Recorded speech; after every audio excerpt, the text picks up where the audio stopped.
Une alarme stridente retentit, résonnant dans le boulevard Magenta, à Paris.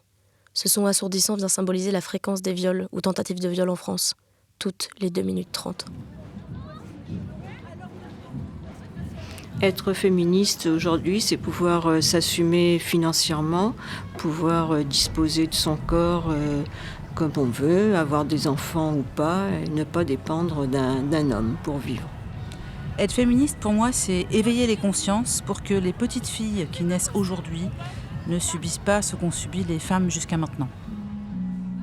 Le féminisme, pour moi, c'est l'idéal que je défends depuis toujours, le fait de pouvoir faire ce qu'on veut, en fait. C'est un idéal, le fait d'être libre, de sortir où on veut, à n'importe quelle heure. Je dis ça parce qu'il y a énormément de femmes qui ont peur de sortir tard, par exemple. Le féminisme, pour moi, c'est se battre pour faire exactement ce qu'on veut, au même titre que n'importe qui d'autre. On n'est pas une femme, on n'est pas un homme, on est quelqu'un.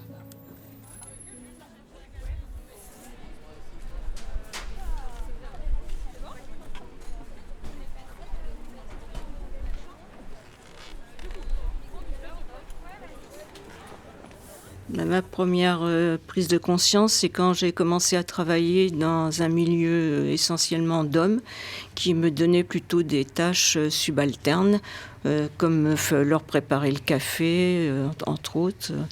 Voilà. Et ensuite, je me suis mariée avec un homme qui était plus âgé que moi et donc qui était assez paternaliste.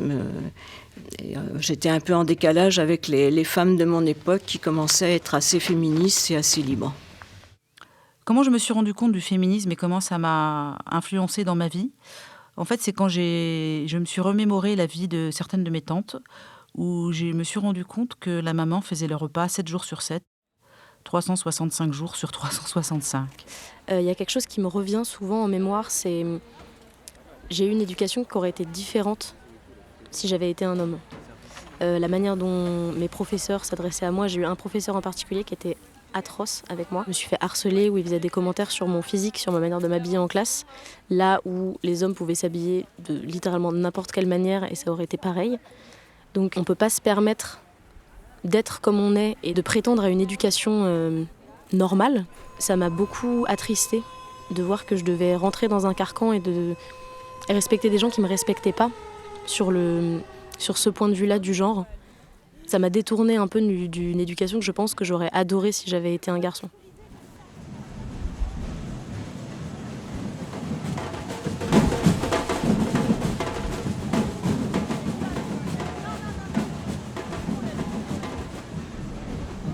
Quel conseil je donnerais à une fille qui veut s'engager dans un mouvement féministe ? De rester constructive, de discuter, d'interroger, mais sans violence et sans agressivité. Je pense que je lui conseillerais d'abord de préserver sa santé mentale parce qu'on s'en rend pas souvent compte, mais être activiste, participer à un mouvement ou participer simplement à essayer de changer la manière de penser de sa famille, de ses proches, de son entourage. Ça demande vraiment de systématiquement être là, de ne pas se laisser abattre, de se dire que les gens changent lentement et qu'on est obligé d'être là avec eux.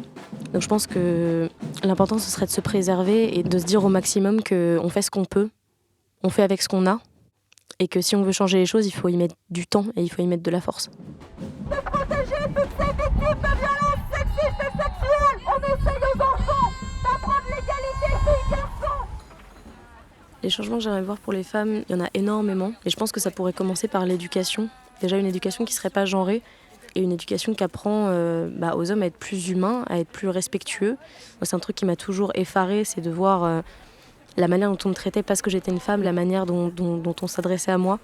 Ça a toujours été assez répugnant pour moi de voir qu'on ne me laissait pas les mêmes opportunités, on ne me laissait pas parler de la même manière, on ne me laissait pas être de la même manière parce que j'étais une femme.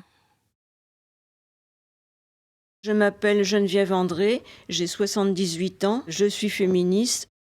Je m'appelle Charlotte Causse, j'ai 52 ans, je suis féministe. Je m'appelle Lise Devers, j'ai 19 ans, je suis féministe. Nous sommes féministes.